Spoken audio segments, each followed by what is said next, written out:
Good luck. Who was the real Paddy Mayne?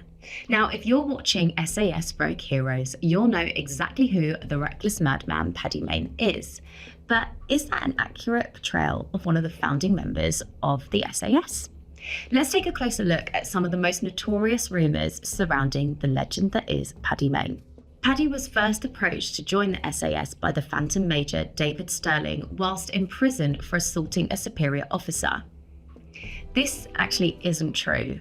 Paddy first met David Stirling whilst in North Africa, and that is where their relationship began. Paddy took out a grenade in a busy cafe, placed it on the table in front of him, and pulled the pin.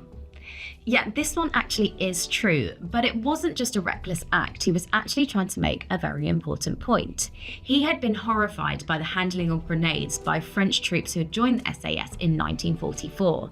So he was just showing that you could actually completely control a grenade if you knew what you were doing.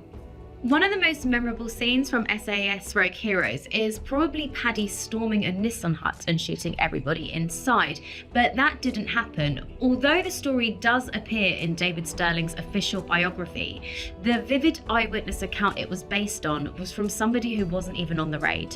There are tales of Paddy shooting the floor around a bar owner's feet after he'd overcharged and been rude to him, and this one is true. Paddy spent 48 hours under open arrest after his temper flared when a bar manager had overcharged him and been rude to him in Cyprus.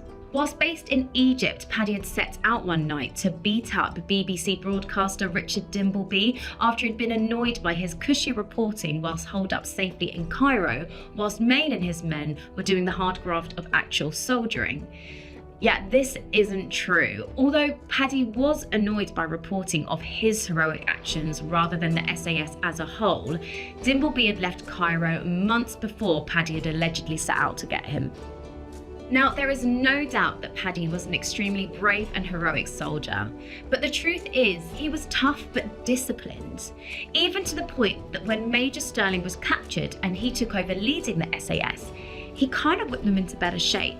He dedicated care and commitment to professionalism, training and mission prep to ensure that his men remained safe, and he worked extraordinarily hard to prevent their deaths. So, that is the real man behind the legend.